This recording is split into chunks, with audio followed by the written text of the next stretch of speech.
I've been in martial arts for 21 years, and I teach traditional karate. We teach self-defense very separately.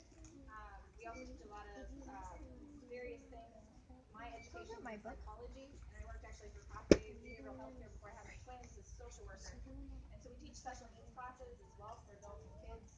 And then we also teach a lovely class for adults called Messed Up Bodies, which is tongue-in-cheek in that we teach people that scientifically need fitness, but who don't feel comfortable being in gyms. At our gym, we cater to the outliers.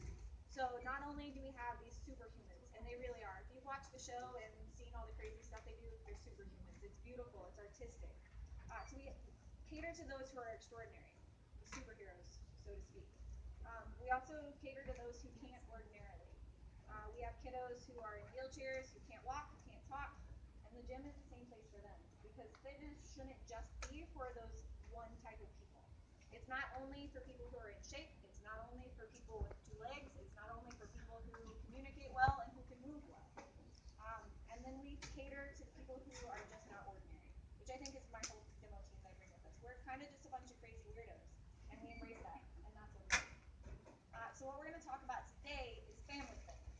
And what we really try to do in our gym and what we want to do in the community and what we want to do internationally is change how people perceive fitness. For most people, their fitness experience is what they have in school. And they have that in elementary school with PE, which is pretty fun, right? Like if I were to say, what's your favorite thing to do in school? PE, and what about lunchtime and recess? Art, okay, that one's pretty good too. So that's really fun. And then kind of the next people's experience with fitness is then if they do high school sports, is usually, and this is changing as well, but I'm kind of speaking stereotypically, is the football coach teaching weights. And that's then what their next experience is with fitness. And so, and again, I say this is changing. Actually, Belton's program is completely different than this. The strength and conditioning coach is amazing. So I am not speaking of Belton. You guys should be extremely proud of the coaches that you have here at Belton. But there are a lot of people still in the country who are taught weights as the only thing that they really know is fitness. And they're not really taught weights correctly. And what I mean by correctly is ergonomically. That's kind of a big word. I'll give you high fives to any kids who know what the word ergonomically means. Those are crickets, I hear. It's a big word, but we're in a library, so I think we can learn about words here. Is that fair? Ergonomically means that how your body does something in a natural and appropriate fashion. And so when we teach people how to squat and how to move, we do it ergonomically. So it's how their bodies are supposed to move. What that does then, it doesn't get you to my messed up bodies class when you're a little bit older. It teaches your body to move correctly. So when people have their next experience in life with kind of being a football coach teaching you how to do weights, that doesn't really make everybody super excited. It does for some, but not everybody feels that that's what they want to do. And then you graduate high school, and then you don't have any more sports and health requirements. And so fitness then, unless you find a niche or find a place, doesn't really come back up in a lot of people's lives. And that's what we want to change, again, in our gym, in our community, in our country, and globally. We want to change how people think about fitness. And that it shouldn't be a burden. Adults, this question will be for you. If you've gone to a gym, how many times have you gotten ready to go to the gym and had a face? Right? Oh, I'm going to go to the gym. Oh. Right? And you even like while you're driving there, like, I really could go get groceries right now. I really, oh man, the house is an awful mess. I should probably, the kids are probably screaming. I'll just go home. We don't want fitness to be a burden. And so the other experience we have with kids is that kids learn to move and have fun. That's what my cousins do when they got here. Move and have fun. And when you get to middle school, that kind of changes. You guys have middle schoolers. These guys are a little bit younger. You guys are getting there. Middle school is the time when everybody wants to start fitting in and figuring out their identity and who they are. That doesn't make you very adventurous. It makes you pretty safe. Adventurous, maybe get you picked on, maybe get you noticed a little bit more. So by middle school, we're not very adventurous. And all of a sudden, fun isn't cool. Now, I'll tell you that obviously kids learn by peers a lot more than they learn by adults. It's the truth, sorry, adults. But the other peers are still modeling from adults. And so when kids see adults sitting and not playing, they assume that that's what maturity is. And so when adults step out of having fun, when adults stop playing and interacting, when adults take their kids to the park and sit on the benches, that's then what the kids are seeing as adult behavior, as mature behavior. And all of a sudden, now play and fun mature and cool, and I'm not going to do it anymore. And so fitness then really starts to drop off in middle school because kids don't think it's cool because it's not fun to play. So you don't see the middle schoolers on recess playing the same way you do see the elementary schoolers. And that's again what we need to start changing. And that is a change in your hands. We have to accept that play is okay and fun is okay. And in fact, it leads to longevity, it leads to less dementia, it leads to less stress, which leads to less cardiovascular issues and all sorts of organ growth stuff. And so the more you play, the more healthy you are, and not just physically, but emotionally. Like I said, my education is in psychology, so I care about all your brains as well. But it's a beautiful symbiosis. High fives for that word. What's that word? Oh man, I'll get high fives. So symbiosis means when two things have a really compatible relationship, when two things work really well together. So play and help as far as your brain go really, really well together. But we have to do that. We have to quit sitting on the park bench. You gotta play. You're allowed to play on those parks. Believe me, I haven't been kicked out of too many yet, and I play all the time. I want you guys to create a family atmosphere of fun. Don't even think about it as fitness and working out. In our gym, we don't say that we work out, we train. They train for multiple different reasons, but we train. And that psychologically kind of changes your perspective. That changes it from, oh, to, oh man, what are we going to do today? What goal am I going to get to? And your brain works that way. Your brain likes goals. Have your parents ever made you have a goal for something? Have you ever heard the term short-term and long-term goals? Your teachers say those words. You roll your eyes. He's smiling like he doesn't. I bet he does. That's okay. But the thing is, the reason that those teachers keep saying, oh, goals and goals and goals, is because your brain actually works to make goals make you feel good. That's kind of silly. When you set a goal and you work toward a goal, your brain releases a neurotransmitter, and that neurotransmitter makes you feel good. That's the only thing you need. When you get closer to your goal and along those goals, more dopamine is released in your brain, makes you feel happy. So when you reach your goal, your brain is flooded with dopamine again, makes you feel really happy. So your brain is wired to like goals, even if you roll your eyes at your teachers when you talk about it. So when we have goals in fitness and fun and health and wellness, it's the same sort of thing. We just want you guys to have fun. And remember that fitness is not a burden. It also doesn't have to take all of your family time. Now, our gym works very, very differently than other gyms, but it doesn't have to be a gym. This can be a park. This can be your home. This can be whatever it is. The way that our classes work is that we have adult classes and kid classes running at the same time. So they work out when mom works out, and they stop and watch mom when she's doing an achievement, and mom stops and watches them when they're doing an achievement. So within 1 hour, the whole family gets to work out, and dad's there and the baby's there as well. Now, again, ours is unique because I'm in charge, and I tell people that that's fine. It's fun part being in charge. But again, being at your house, being at a park, being at your kids' soccer, they're in soccer. While you're watching them, you can walk around the field. You can do lunges because those are fun, right? You find out the fun stuff. We'll give you other stuff too. Walk around the edge of the field. You can cheer them on all the way around. You don't have to miss a moment, but you don't have to sit on that bench. Then all of a sudden, now you've got an hour of work in while they've got an hour of work in. Then you can go home and have a nice meal. Not completely all of the healthy, it doesn't have to be all green stuff, but at least make better choices too. But again, we want to be able to integrate fitness into your lives. I want fitness to be the same as healthy eating. Okay? Has anybody, adults, no kids, has any adult ever been on a diet? You don't have to tell me out loud. But have you ever been on that diet and we're just like, whoa, this is great. I love this diet. This is fantastic. No, no, no, it's awful. And you either go on because you want to change something or your doctor says you need to change something, and you might meet your goals. You might lose the 10 pounds or change your body fat composition. You might get there. But as soon as you do, you can go back to what you're doing because that was awful. You hated every minute of it. You did it. People do the same thing with going to the gym.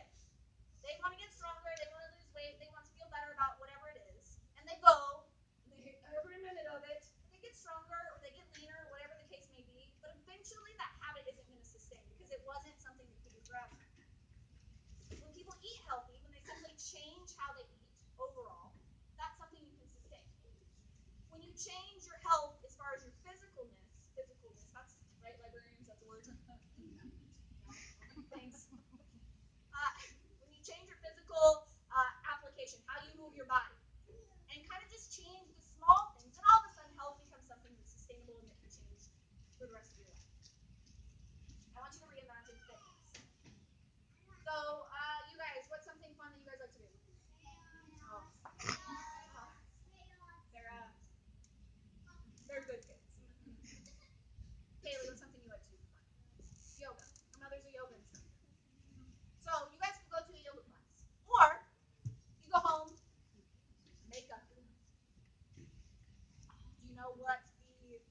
one-footed upside down camel looks like in yoga?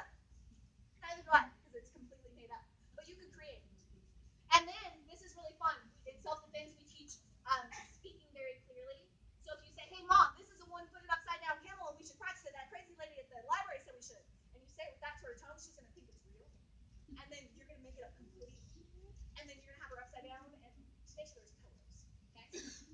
So you could go to a yoga class, or you guys could in your living room make up yoga. Pretend whatever. You could be a 932 leg centipede. Pretty sure that's also not science, but it doesn't have to be. And so then, like, all of you and your brothers and sisters are somehow like on one foot upside down or something. Whatever you want. Create something new. Anybody ever played baseball? Anybody ever played soccer? Football? Lacrosse? Volleyball? Okay, those all have rules, right? And equipment? Have you ever thrown all of that equipment in one pile and just made up your own game? Good. Why not? You can call it whatever sport you want. What's your name?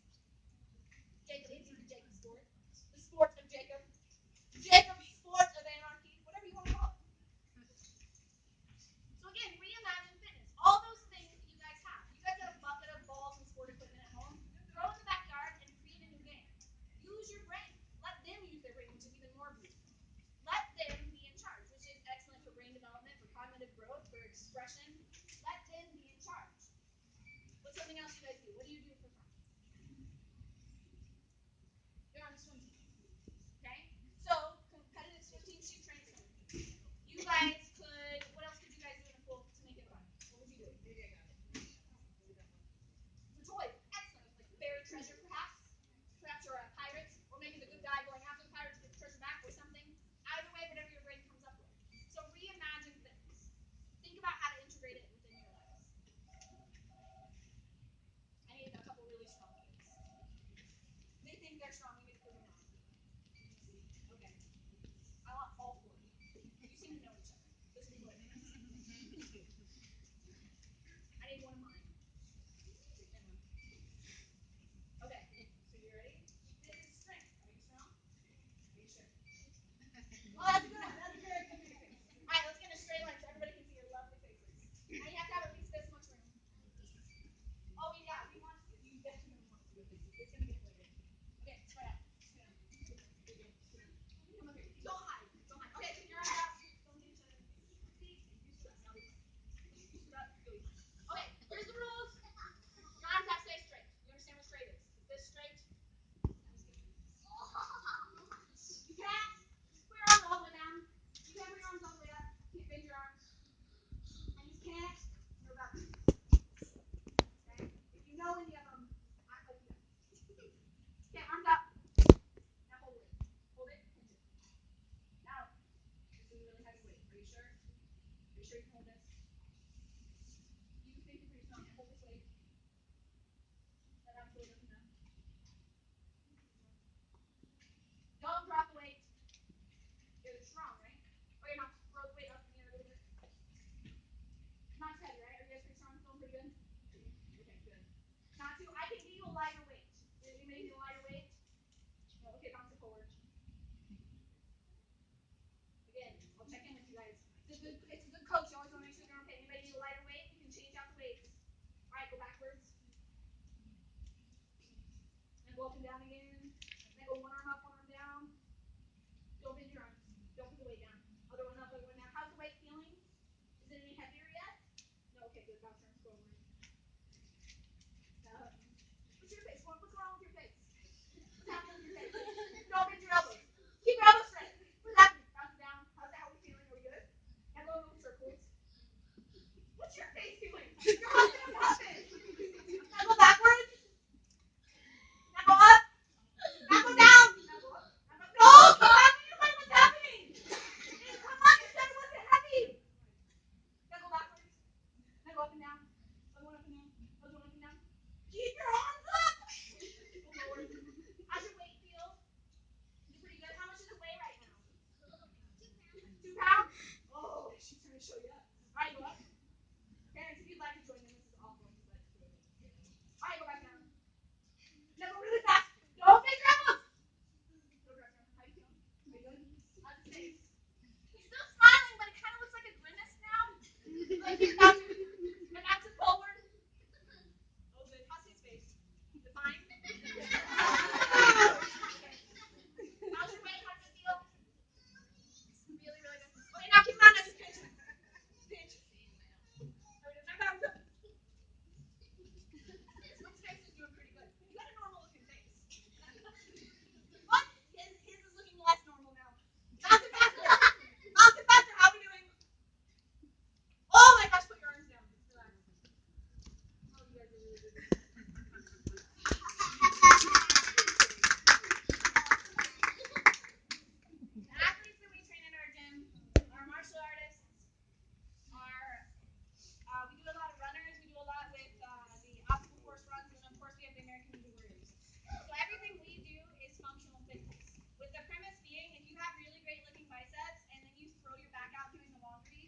These guys can't be moms and grandmas and sisters and aunts and play with kids and do all the things that you want in your life. What's the point? We want to teach people to be able to utilize their bodies. And so doing body weight things is a lot of what we do. We have dumbbells and other things. But you guys don't have to think that you have to have a 150-pound barbell on your shoulder to be fit. You don't have to have equipment or a gym membership to be fit. You can simply bounce your arms until they want to fall off. If they feel maybe like they wanted to fall off, he's still got a face. It's a nice looking face, but it's still a face. All right. Let's rub that out. Wait for the last piece. Those music notes, you're going to love that.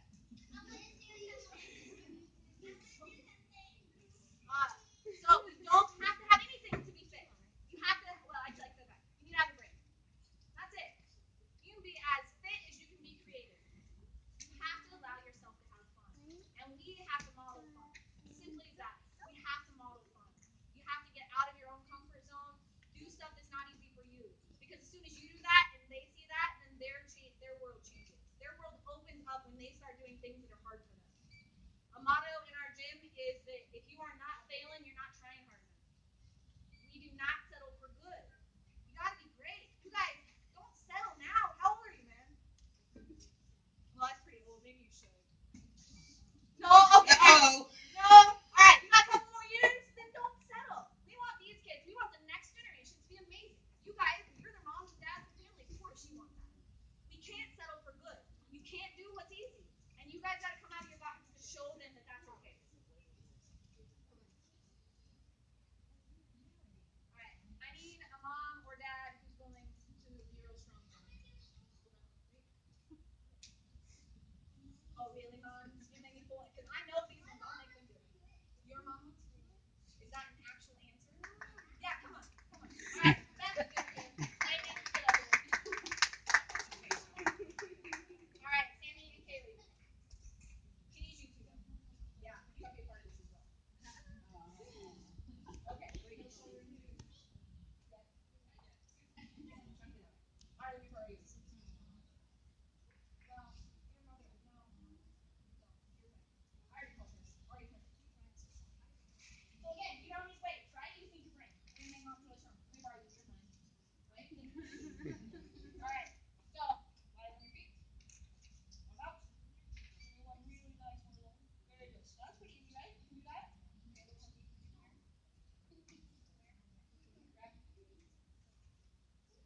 Grab. Now we don't have to get that big. You can get as crazy as you want to. But I want you to know that having kids are pretty good weights. You can do all sorts of stuff with these guys. And she's gonna get bigger, and then I'm gonna get stronger. So I want you guys to try. I want you to see what you can do. Here, ready? Got this one. Ready? Hold on. Ready? Hold on. Oh yeah, you're making her look so strong. So we have these things, and we make these lovely kids.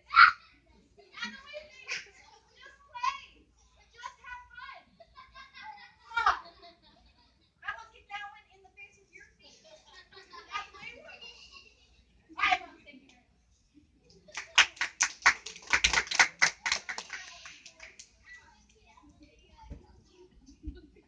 Don't forget to have fun. That's all it's about. Your relationship with fitness should be fun.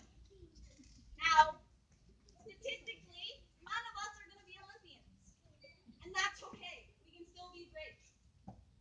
But what that also means is that we don't have to necessarily put 8 hours of training a day, every day. We can do a little bit. But what I also want you to keep in mind is that in America, we are one of the few countries who have what we call sedentary athletes, meaning that even really high level athletes are doing something active for 2 hours a day, and they sit for the rest. Like stare at a lot of screens. And so that still doesn't constitute as being healthy. Your health and wellness should be your priority, not your secondary or your tertiary obligation. Health and wellness should be in the forefront of everything that you guys do because otherwise, how are you going to be around to grow up and be strong and be amazing and to be there for them to be strong and amazing? So you need to start reprioritizing health and wellness. And it doesn't have to be a burden. One thing that we teach expectations for children. These guys are a lot more capable than we give them credit for. We want to let them think and let them explore. My kids, when they come into the gym, they get about 3 or 4 times where they get asked, what is this? What is this for? How do I do this? And then I quit answering. I want them to use their own brains. And they are capable. And they are intelligent.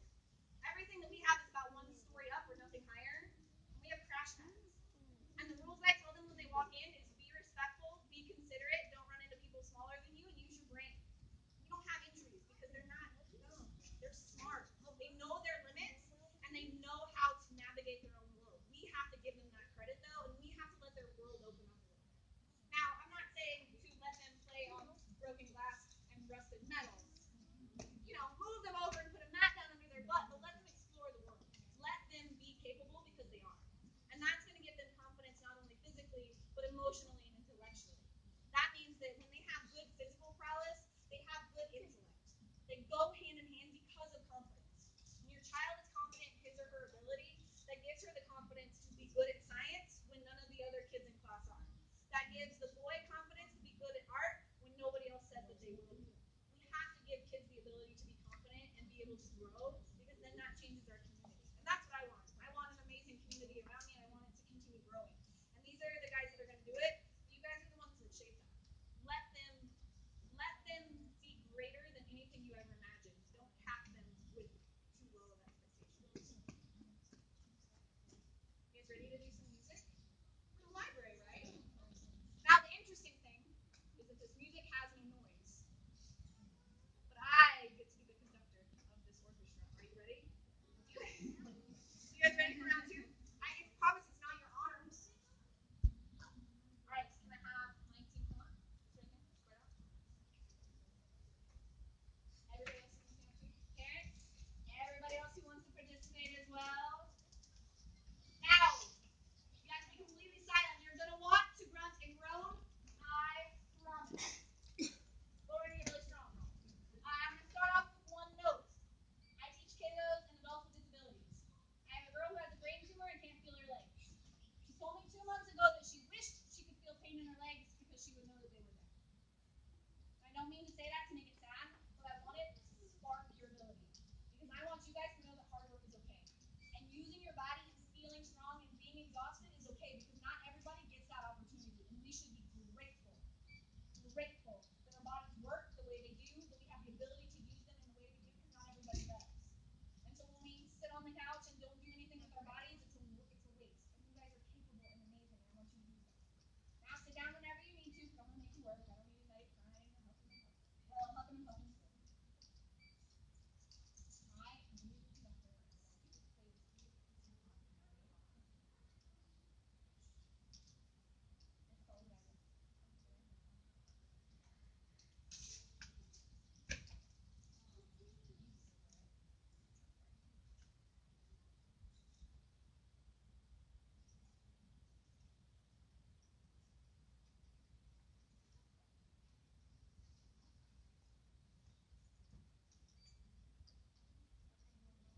Wait, wait.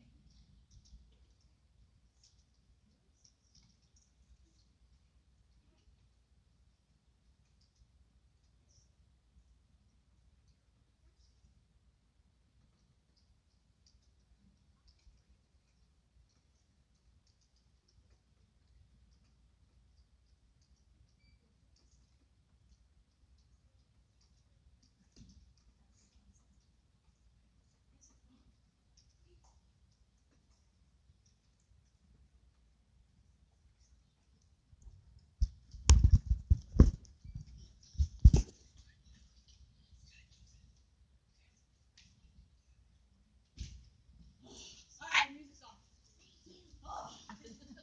Oh, shake your legs out a little bit. That was really good. So, fitness, wellness, it can be beautiful. Like I said, we have these amazing athletes who can do this stuff that seems superhuman. And it seems superhuman until you train and you train and you train, and then all of a sudden you're like, I'm a little superhuman too. And that's extraordinary.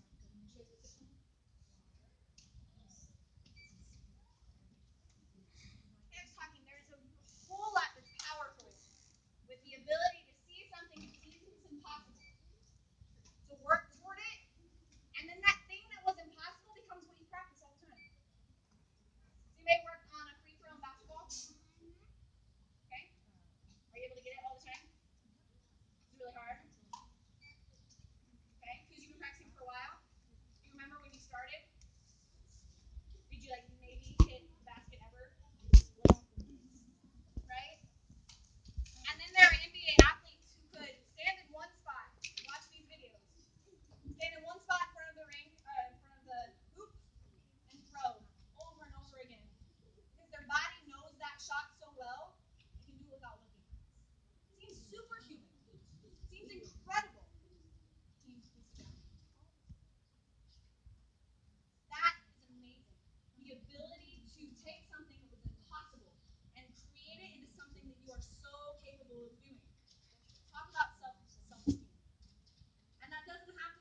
body's supposed to work.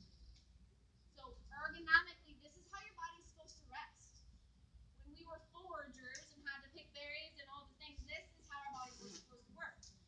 Now, the United States has amazing, amazing things, but what we also have are amazing, amazing couches and chairs. And that actually changes how your body and how your skeletal system and soft tissue forms. Our tushes in the United States are very rolled under. Imagine like a dog when he tucks his tail. Can you imagine that position, how he kind of hides his tail? Our hips and butts and backs curve a whole lot more in the United States than they do in other countries. That's because of our chairs and our couches and how we sit. So our daily life changes our skeleton and soft tissue. But then when you get up and try to walk, all of a sudden we also have the highest issues of low back pain in the United States. This position is supposed to be restful. Are you guys still resting? Oh, are you guys still resting? I torture them with this a lot. And your children and yourselves will look a little feral for a while. I understand that. Um, but this position alone can ease orthopedic problems by a significant amount. I'm not going to look at the statistic. I don't know it. I could say it with enough authority you might believe it, but that's not very good. By improving the mobility in the knees, ankles, and hips, we reduce pain. We reduce injury. So that means whatever sport you guys want to go to, even if it's what was your name? Was it Jack?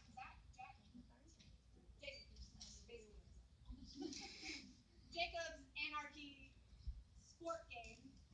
He's not going to get injured as often. That still can happen. But if we have good mobility, we have less injuries. When we have better mobility as we age, we have less hip, low back pains, we are more mobile. So I challenge you guys to try to sit in this position as often as possible. I challenge mom, dad, grandma, grandpa to sit in this position as much as possible. If you guys are coloring, I want you to color in this position. Anybody have a dog or a cat? In this position. Anybody know any really short people in their lives? Maybe not adults. I wouldn't necessarily talking to adults like this might not be your best bet, but coming down and talking to children in this way. Any little brothers and sisters? Come down and talk to them here, right? How old are your little brother or sister? 3, approximately this height. Yeah, this is perfect.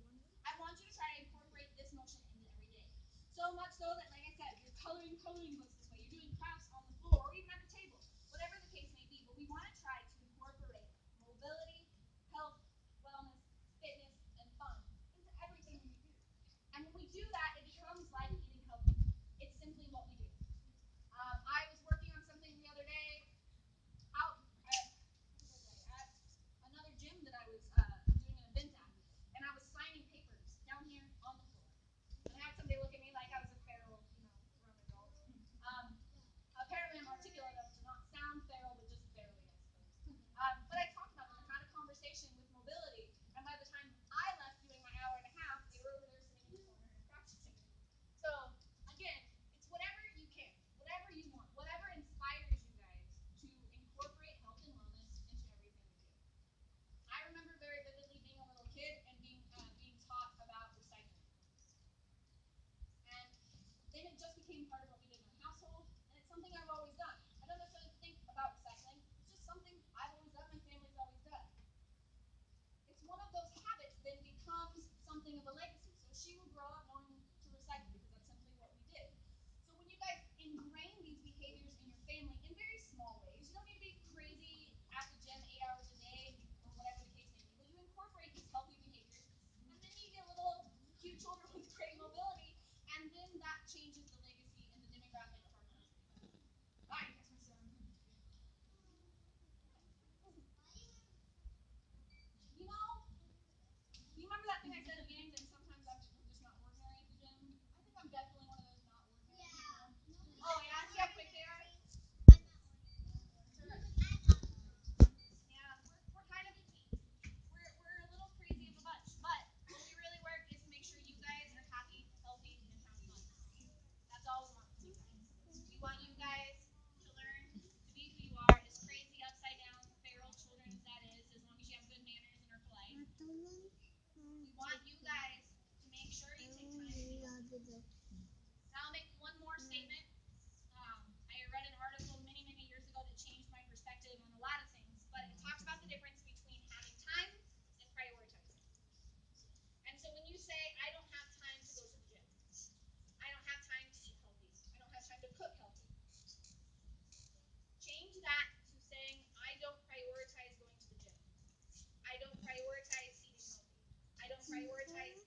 And see if that doesn't have a different emotional response. When your child comes up to you and say, Mom, I just made up my Jacob's Anarchy sport game. Will you go outside? Jacob, I don't have time right now. I'm doing the dishes. I don't have time right now. I'm cleaning the house. I don't have time right now. I got to do this. Change your terminology. Jacob,